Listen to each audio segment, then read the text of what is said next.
Facebook notification. Martha Collins sent you a message.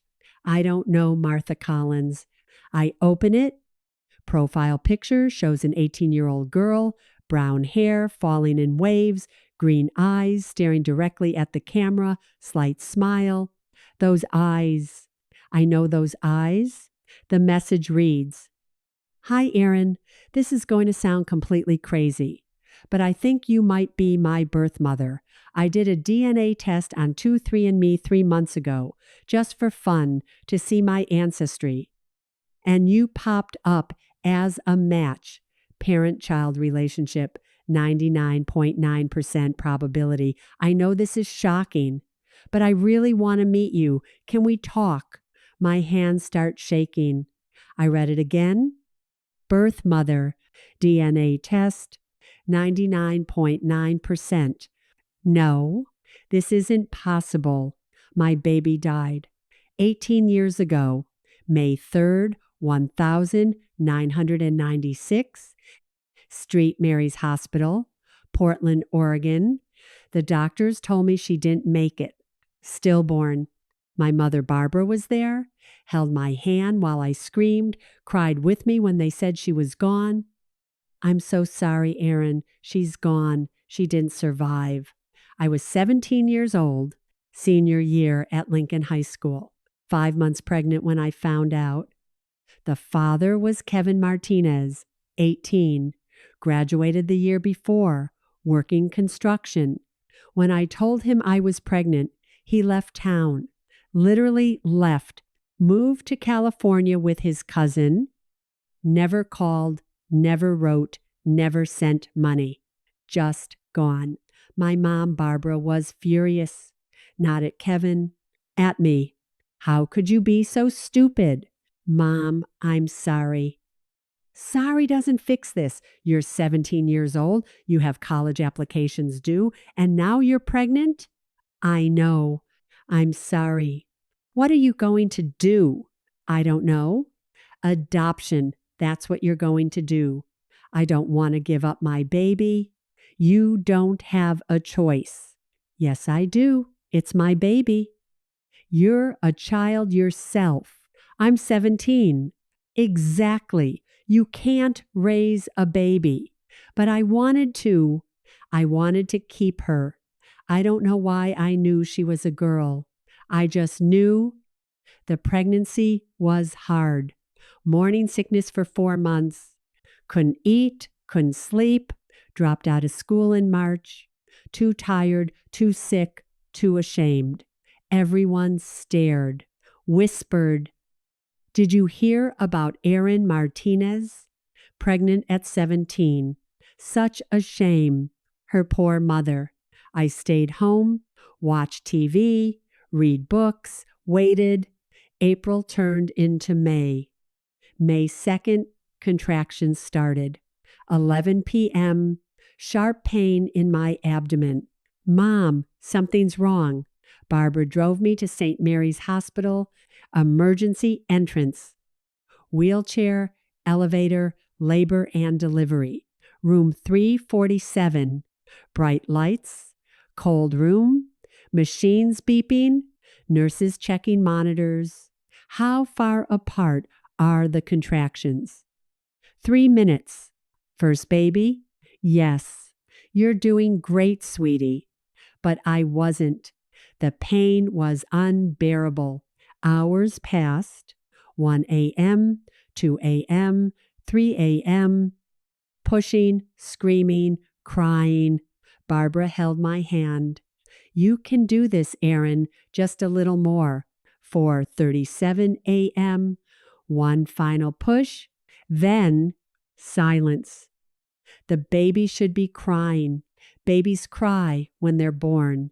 Everyone knows that. But there was no sound, just silence.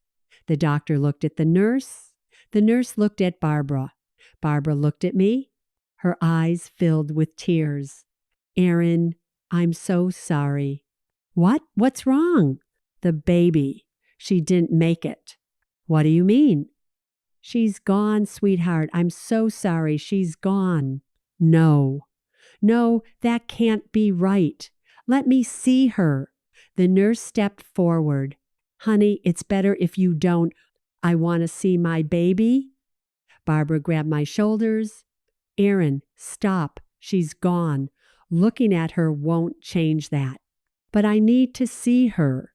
No, you don't. Trust me, it's better this way. They took her away. I never saw her face, never held her, never said goodbye. They just took her away and told me she was dead. The hospital released me the next day, gave me pamphlets about grief counseling, a card from the hospital chaplain, instructions for postpartum care, and a death certificate, baby girl Martinez. Born May 3rd, 1996, 4:37 a.m. Deceased May 3rd, 1996, 4:37 a.m. Stillborn. I kept it in my dresser drawer for 18 years. Looked at it every May 3rd. On her birthday, the day she was born, the day she died, I'd go to the cemetery. There's no grave. They cremated her. But I'd go anyway. Sit under the big oak tree and cry for the daughter I never knew, the daughter I lost. Now, 18 years later, May 2nd, 2014, one day before the anniversary. And this girl, Martha, says she's my daughter, alive. I stare at the message, read it 5 more times. Then I type back with trembling fingers, when can we meet? Her response comes in 30 seconds. Are you free tomorrow? There's a coffee shop on Main Street, Rosie's Cafe. We could meet at 2 p.m. I know tomorrow is May 3rd. I don't know if that date means anything to you, but it's my birthday, so it seemed appropriate. My breath catches. May 3rd, her birthday. She knows. I type, I'll be there. She sends back, thank you. I've been so nervous to reach out. I'm really glad you responded. See you tomorrow. I put my phone down, stare at the ceiling. My mind racing. This can't be real. But what if it is? What if my baby didn't die? What if they lied to me? I need help. I call Marcella, my best friend since college. We met freshman year at Portland State. Been inseparable ever since. She knows everything about Kevin, the pregnancy, the stillbirth, everything. She answers on the first ring. Erin, hey, I was just thinking about you. How are you doing? I know tomorrow is... Marcella, something happened. Her tone changes immediately. What? What's wrong? I got a message on Facebook. Okay? From an 18-year-old girl. And she says she's my daughter. Complete silence. For 10 full seconds. Then, what? She did a DNA test. 2, 3, and me. We matched 99.9% parent-child relationship. Erin, that's impossible. Your baby died. That's what they told me. Wait, are you saying they lied? I don't know. But this girl, Martha, she has my eyes, Marcella. I looked at her picture. It's like looking at myself at 18. Oh my God. I'm meeting her tomorrow, 2 p.m. Rosie's Cafe. I'm coming with you. You don't have to. Yes, I do. You are not doing this alone.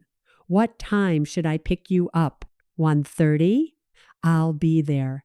And Erin? Yeah?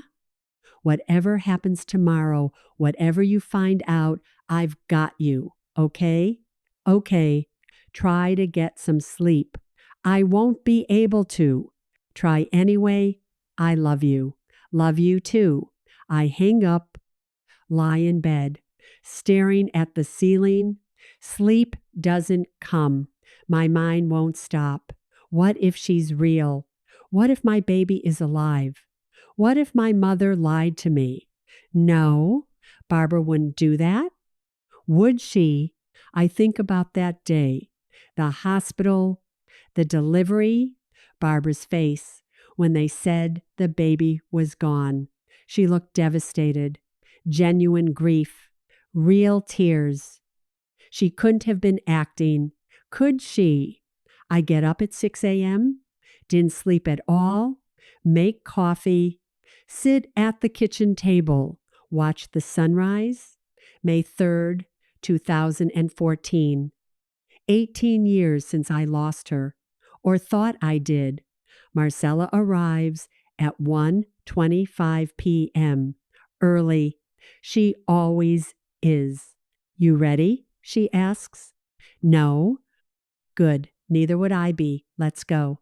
We drive in silence. 10 minutes to Main Street. Rosie's Cafe is small. Brick exterior, green awning, big windows. I can see inside. A girl sitting at a corner table, brown hair pulled back in a ponytail, green eyes, my eyes, blue cardigan over a white shirt.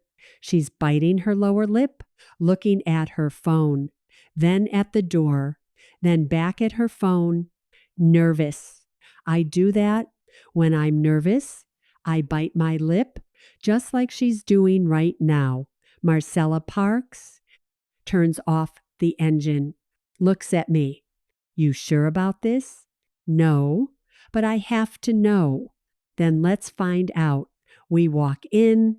The bell above the door chimes. Martha looks up, sees me.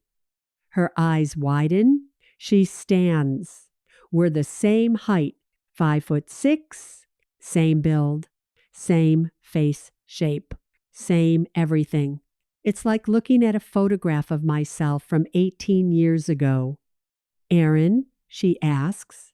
Her voice cracks. Mine does too. Martha, she smiles. Tears already forming. You came. Of course I came. We stand there, staring at each other.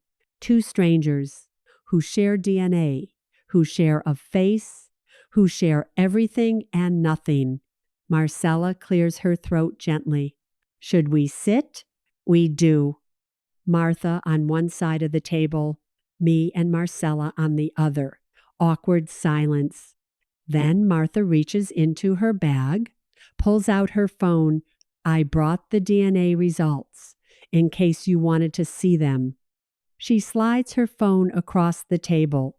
I look at the screen. 2, 3, and me. DNA relatives. Erin Martinez. Parent-child relationship. Confidence. 99.9%. Share DNA. 50.1%. My hands shake. How? How is this possible? Martha shakes her head. I don't know. I took the test 3 months ago, February, just for fun, to see where my family came from, ancestry, Italian, Irish, whatever. And then your name popped up as my biological mother. I was shocked. My parents, my adoptive parents, Anita and Barry, they told me I was adopted. They've always been open about it, but they said it was a closed adoption, that my birth mother wanted no contact. So seeing your name, being able to reach out, I couldn't believe it. What did your parents say when you told them? They were surprised, supportive. They said if I wanted to meet you, they'd support me. So I sent you a message and prayed you'd respond. I leaned forward. Martha, they told me you died. Her face goes pale. What? The hospital, the doctors, my mother, everyone. They told me you were stillborn, that you didn't survive delivery. That's not true. I'm alive, obviously. I know, but I didn't know that. For 18 years, I thought you were dead. Oh my God. Marcella interjects. Do you have your birth certificate? Martha nods. pulls a folded paper from her bag. I brought it in case you wanted to see proof. She unfolds it, slides it across the table. I read it. Birth certificate, State of Oregon, name, Martha Ann Collins. Date of birth, May 3rd, 1996. Time, 4:37 a.m. Mother, unknown. Father, unknown. Place of birth, Mercy General Hospital. My heart stops. Mercy General? Yeah, in Portland. Why? I gave birth at St. Mary's Hospital. Martha's eyes widen. Marcella leans over, looks at the certificate. This is a different hospital. I pull out my phone, scroll through photos, find the one I'm looking for. The death certificate. I've kept a photo of it for years. I show it to Martha. Baby girl Martinez, born May 3rd, 1996, 4:37 a.m., Street Mary's Hospital. Deceased May 3rd, 1996, 4:37 a.m. Cause stillborn. Martha stares at it. Same date, same time, different hospital. One of these documents is fake. Marcella says what I'm thinking, or both are real, and someone switched the babies. No, that can't be. But what else makes sense? I need answers. I pull out my phone, call my mother. Barbara answers on the fourth ring. Erin, is everything all right? Mom, where are you? At home. Why? What's going on? I need you to come somewhere right now. Erin, I'm in the middle of... Mom, it's important, please. Something in my voice makes her stop. Where? Rosie's Cafe, Main Street. Why? What's happening? Just come, please. Okay, I'll be there in 20 minutes. I hang up, look at Martha. My mother is coming. I need to ask her some questions. Martha's nervous. Should I leave? No, stay. I want her to see you. We wait. Order coffee. Make small talk. Martha tells me about her life. Grew up in Portland. Went to Jefferson High School. Graduated 2 months ago. Starting at Portland State in the fall. Majoring in social work. I want to help kids in foster care, she says. That's amazing. What do you do? I'm a teacher, 3rd grade, at Woodlawn Elementary. Do you like it? I love it. Kids are honest, pure. They say what they mean. Do you have any other kids? The question hits hard. No, just you.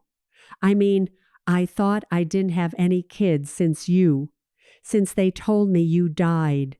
Have you been married? No. Dated a few people, but nothing serious. What about your parents? Anita and Barry. What are they like? Martha lights up. They're amazing. My dad works for Intel, software engineer. My mom's a nurse. They're both really supportive, always have been. They told me about the adoption when I was 7. Made sure I knew I was wanted, loved, that my birth mother gave me up because she wanted a better life for me. Guilt washes over me. I didn't give you up. I'm starting to realize that. 23 minutes pass. The bell chimes. Barbara walks in, 55 years old, gray hair, glasses, cardigan. She sees me, sees Marcella, then sees Martha, and freezes. Her face goes completely white. She grabs the back of a chair to steady herself. Mom, come sit down. Barbara doesn't move, just stares at Martha. Mom, sit. She does. Slowly, like she's in a dream, still staring at Martha. I lean forward. Mom, this is Martha. Barbara doesn't respond. Martha Collins. She's 18 years old, born May 3rd, 1996. Barbara's hands start trembling. Mom, look at me. She does. Eyes filled with fear. You told me my baby died. Erin, she didn't die, did she? Silence. The cafe feels too small, too quiet. Everyone is staring. Did she? Barbara's voice is barely a whisper. No. The word hangs in the air. No. My baby didn't die. 18 years of grief. 18 years of mourning. For a child who was alive. I can't breathe. You lied to me. Erin, please, let me explain. Explain? You told me my baby died. I thought it was best. Best for who? Everyone in the cafe is watching now. I don't care. You were 17. Barbara's crying now. You were a child. You had your whole life ahead of you. College, a career, a future. She was my future. You would have ruined your life. That wasn't your choice to make. Martha stands up. Stop, both of you. Please stop. We freeze. Martha looks at Barbara, voice shaking but firm. Why did you lie to her? Barbara wipes her eyes, takes a breath. Because Erin was 17 years old, pregnant, no job, no money, no plan. The father left town. She wanted to keep the baby, but I knew she couldn't. She'd drop out of school, live in poverty, struggle. I couldn't let that happen. So I made arrangements. What arrangements? I demand adoption.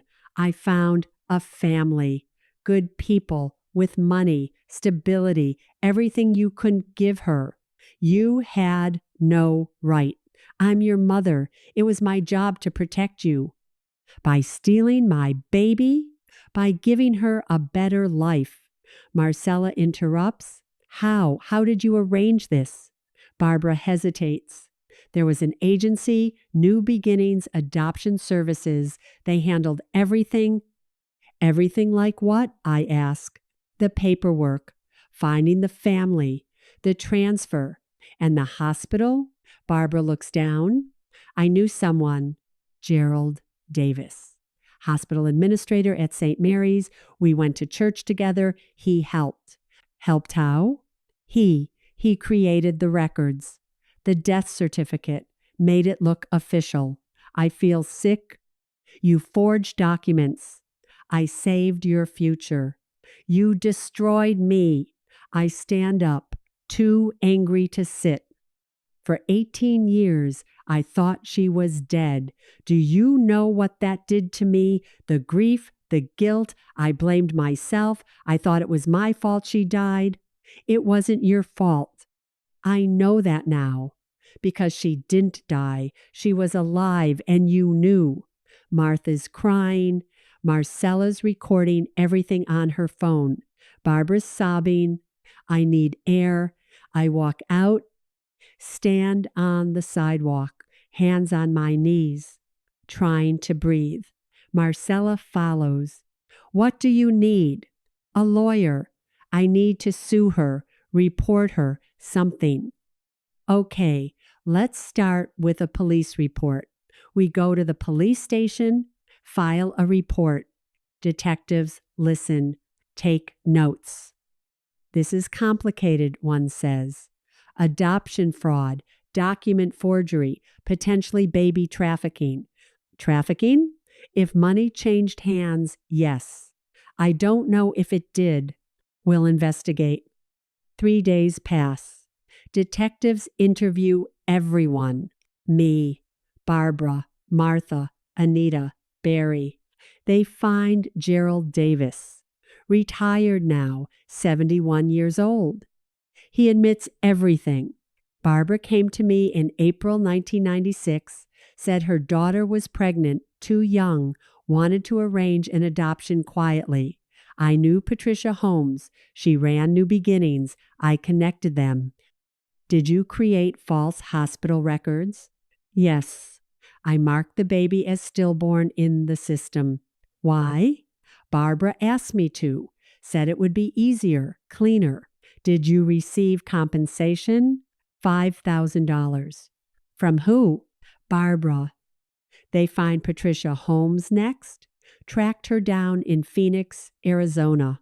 Living under a different name now, Susan Crawford, running an adoption consulting business. When confronted, she lawyers up immediately, but investigators get a warrant, search her records, find 6 other cases, similar pattern. Young mothers told their babies died, babies adopted out, money changing hands. It was a business, a trafficking ring. District Attorney Tracy Morgan takes the case. 48 years old, 20 years prosecuting, specializes in child welfare crimes. She calls me. Erin, we're moving forward with criminal charges against who? Barbara Martinez, Patricia Holmes, Gerald Davis. What are the charges? Multiple counts, fraud, forgery, conspiracy, baby trafficking under federal law. My stomach drops. Trafficking? They sold babies. Your mother paid Patricia $75,000. Patricia kept $50,000, paid Gerald $5,000. Your mother got a $20,000 rebate called medical expense reimbursement. It's trafficking. How long could they get? Federal charges, 10 to 25 years each. And Martha's adoption? We're working with family court.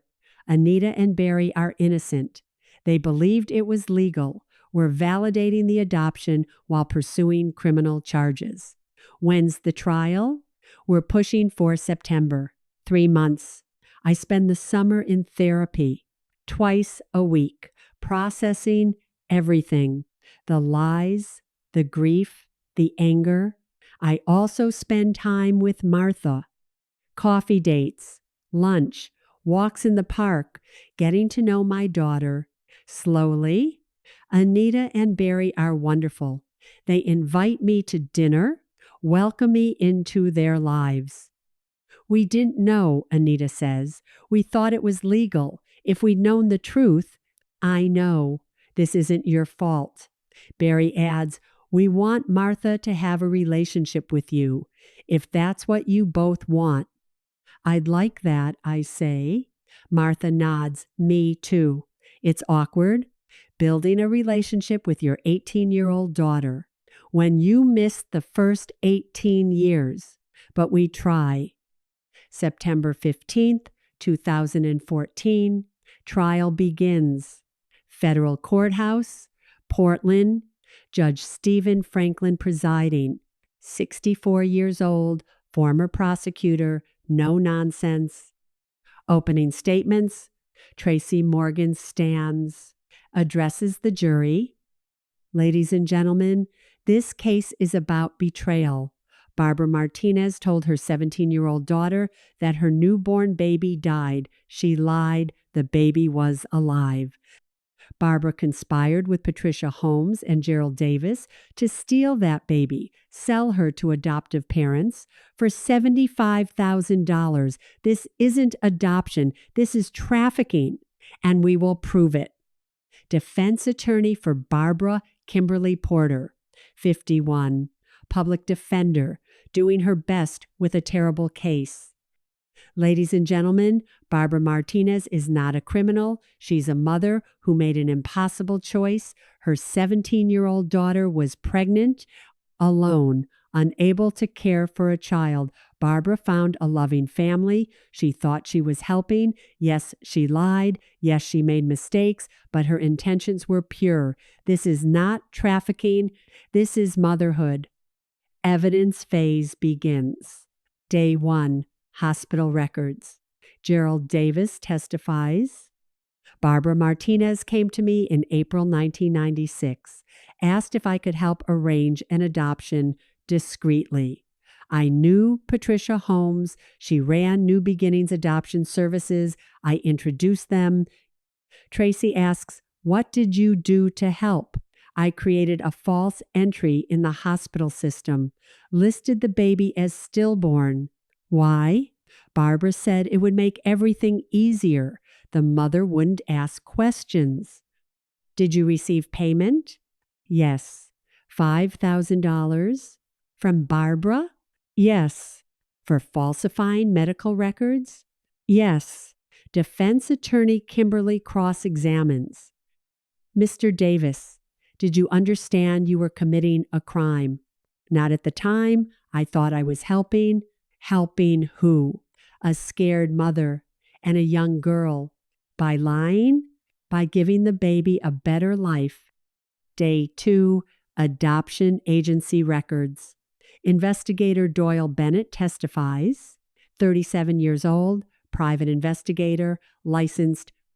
I investigated New Beginnings Adoption Services, found it operated from 1994 to 1998, closed under suspicious circumstances, 6 documented cases of fraudulent adoptions. Pattern was consistent. Young birth mothers told their babies died. Babies adopted out to families who paid significant fees. Patricia Holmes collected between $50,000 and $125,000 per adoption. Tracy, what happened to the money? Patricia kept approximately 60%, paid hospital facilitators like Gerald Davis $5,000 to $10,000.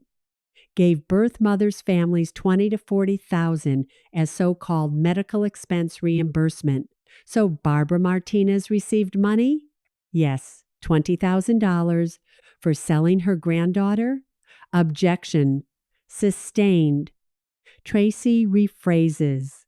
For facilitating the adoption? Yes. Day 3, DNA evidence. Fidel Santos testifies. 39, DNA specialist, works with 23andMe. I analyzed the DNA match between Erin Martinez and Martha Collins. The results show 99.9% probability of a parent-child relationship. They share 50.1% of their DNA. This is definitive. Erin Martinez is Martha Collins' biological mother. Tracy, is there any possibility of error? No, the science is clear. Day 4, victim testimony. My turn. I walk to the witness stand. Raise my right hand. Swear to tell the truth. Sit down. Tracy approaches. Miss Martinez, can you tell the jury what happened on May 3rd, 1996?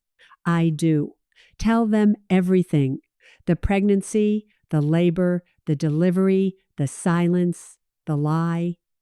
They told me she was dead, stillborn. They wouldn't let me see her, said it was better that way. I believed them. Why wouldn't I? They were doctors, nurses, my own mother. So I went home, and I grieved. For 18 years, I grieved. Tracy, what did that grief do to you? I break down. Can't help it? It destroyed me. I blamed myself. Thought I did something wrong.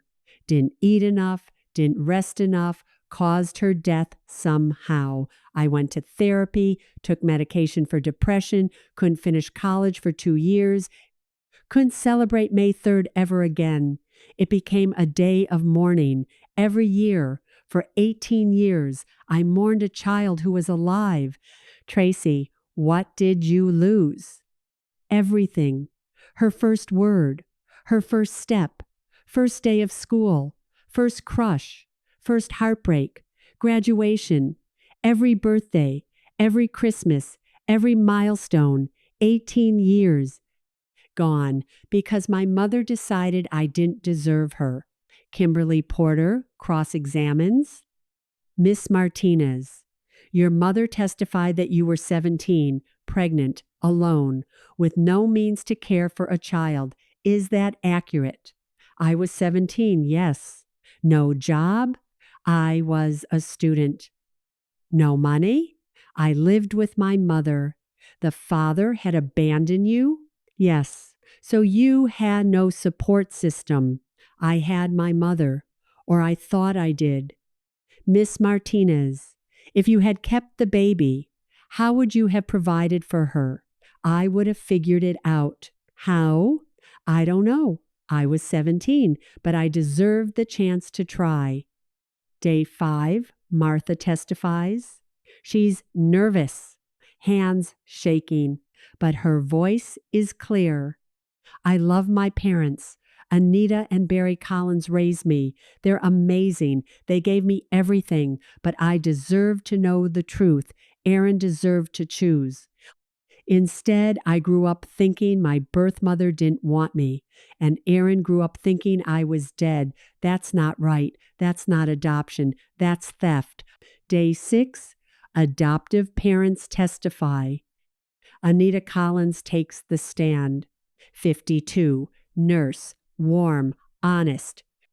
We wanted a baby desperately, tried for years, couldn't conceive, looked into adoption, found new beginnings. Patricia Holmes seemed professional, kind. She said she had a baby available. Closed adoption, birth mother wanted no contact. We paid $50,000, thought it was legal. We had no idea the birth mother hadn't consented. Barry Collins testifies next. 55, software engineer, protective. If we'd known the truth, we never would have taken Martha. Never. We thought we were adopting legally, giving a child a loving home, not participating in trafficking. Day 7, Barbara testifies. Her lawyer advised against it, but she insisted. She wants to explain, takes the stand, looks at me, eyes pleading. Tracy questions her. Miss Martinez, did you tell your daughter her baby died? Yes. Why? Because I thought it was best. Best for who? For Erin. She was 17. She had her whole life ahead of her. Did you ask Erin what she wanted? Yes. She said she wanted to keep the baby. And you ignored her wishes? I couldn't let her ruin her life. So you lied. I saved her. By telling her her baby died? By giving the baby a better life. Tracy holds up documents.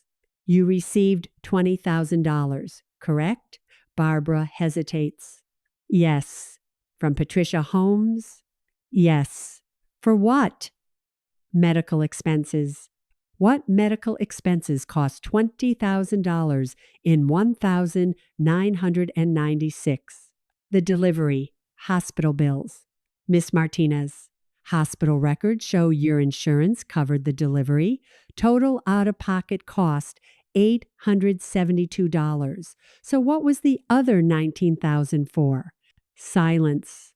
What was it for, Miss Martinez? I don't know. You don't know? Or you don't want to say? Objection, badgering. Sustained. Tracy switches tactics.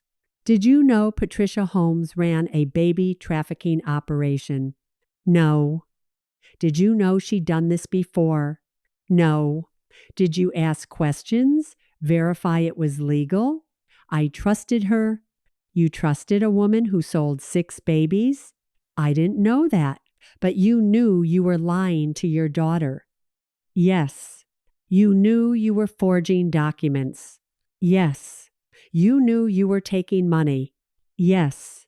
And you did it anyway. Barbara's crying now. I did it for her. No, Miss Martinez, you did it for you. Day 8, Patricia Holmes testifies. She's been in custody, can't make bail, $75,000. Takes the stand in prison scrubs, orange jumpsuit, gray hair pulled back, face hard. Tracy, Miss Holmes, how many babies did you traffic? Objection. Assumes facts not in evidence. Sustained. Rephrase. How many adoptions did you facilitate through New Beginnings?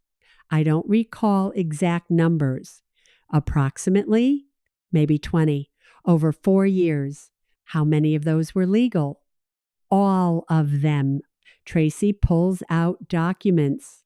We found records for 6 cases where birth mothers were told their babies died. Were those legal? Silence.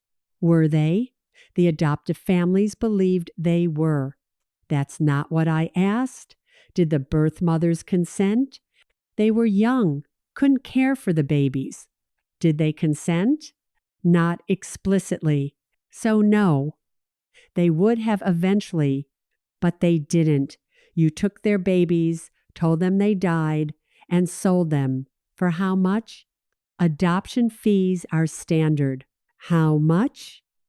50 to 125,000 per adoption. And how much did you keep? After expenses, how much? Approximately 60%. So you made $300,000 selling 6 babies. It was a business, a trafficking business. Objection, withdrawn. Closing arguments. Day 9, Tracy Morgan stands, addresses the jury. Ladies and gentlemen, you've heard the evidence.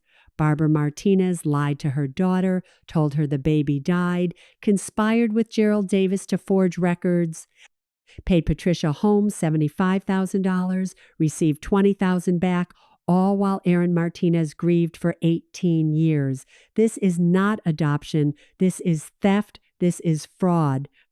This is trafficking. Barbara Martinez, Gerald Davis, and Patricia Holmes are criminals. Convict them. Kimberly Porter gives Barbara's defense. Ladies and gentlemen, Barbara Martinez is a mother who made an impossible choice. She saw her 17-year-old daughter pregnant, alone, scared. She found a loving family. Yes, she lied. Yes, she made mistakes. But she did it out of love, not greed, not malice. Love, that doesn't make it right, but it makes it understandable. Show mercy. Jury deliberates. 2 days, 14 hours total. Verdict comes back September 25th, 2014, 10:37 a.m. Has the jury reached a verdict? We have, Your Honor. On the charge of conspiracy to commit fraud, how do you find the defendant Barbara Martinez? Guilty. On the charge of forgery of government documents? Guilty. On the charge of child trafficking under federal statute? Guilty. All counts. All 3 defendants. Barbara Martinez, guilty. Gerald Davis, guilty. Patricia Holmes, guilty. Sentencing, October 10th, 2014. Judge Stephen Franklin presides. This court takes child welfare crimes with utmost seriousness. Barbara Martinez, you betrayed your daughter's trust, stole her child, lied for 18 years.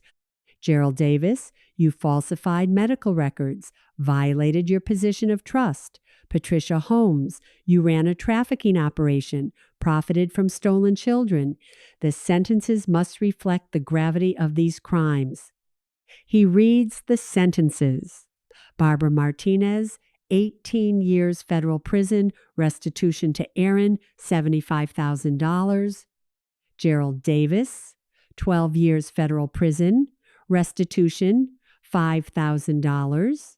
Patricia Holmes, 25 years federal prison, restitution to all victims, $600,000 total. Permanent restraining orders. Barbara cannot contact me unless I initiate. Martha's adoption, validated legally. Anita and Barry remain legal parents. Erin granted visitation rights. Guards take them away. Barbara looks at me one last time. Mouths. I'm sorry. I don't respond. December 2014. 3 months after sentencing. Martha and I meet for coffee. Same place. Rosie's Cafe. We've been meeting weekly, getting to know each other. She tells me about college. It's hard, but good. I'm taking Introduction to Social Work, Psychology 101, English composition. How are your grades? 3.7 GPA. That's amazing. Thanks. I really want to help kids, especially in foster care. You'll be great at it. We sip our coffee. She asks, have you heard from Barbara? She writes letters every week from prison. Do you read them? Sometimes. She apologizes, tries to explain, says she loves me. Do you believe her? I don't know. Maybe she does love me in her own twisted way, but love doesn't justify what she did. Are you going to forgive her? I don't know. Maybe someday, but not now, not yet. What about us? Where do we go from here? I reach across the table, take her hand. We keep doing this, coffee dates, dinners, getting to know each other. We've lost 18 years, but we have the rest of our lives. She squeezes my hand. I'd like that. If you made it this far, thank you. Have you ever been lied to about something life-changing? Tell me in the comments. My name is Erin. My mother, Barbara, told me my baby died at birth, May 3rd, 1996. St. Mary's Hospital. She lied. My baby Martha was alive. Barbara conspired with Patricia Holmes and Gerald Davis, sold my baby for $75,000. Forged hospital records. Told me Martha was stillborn. For 18 years, I grieved. Then Martha found me through 23andMe. DNA test confirmed, 99.9% match. I hired investigator Doyle Bennett. He uncovered 6 fraudulent adoptions. Criminal charges filed. Trial lasted 9 days. Guilty verdicts on all counts. Barbara, 18 years federal prison. Gerald, 12 years. Patricia, 25 years. Martha's adoption validated. She stays with Anita and Barry. I get visitation. We're building a relationship slowly, one coffee date at a time. Barbara writes from prison every week, apologizing. I don't know if I'll ever forgive her, but I'm trying. Here's what I learned. 1. DNA tests reveal truth. Take them if you're adopted or have questions. 2. Baby trafficking happens more than you think. 3. Trust your instincts. If something feels wrong, investigate. 4. Criminal charges for trafficking are serious, 10 to 25 years federal. 5. Forgiveness is a process. Don't rush it. 6. Found family is real family. Martha's adoptive parents are wonderful. 7. Therapy is essential. You can't process this alone. 8. Restitution helps, but doesn't replace lost time. 9. Some relationships can heal with work, patience, time. 10. Choose truth, always, even when it hurts. Like, subscribe, and I'll see you in the next one.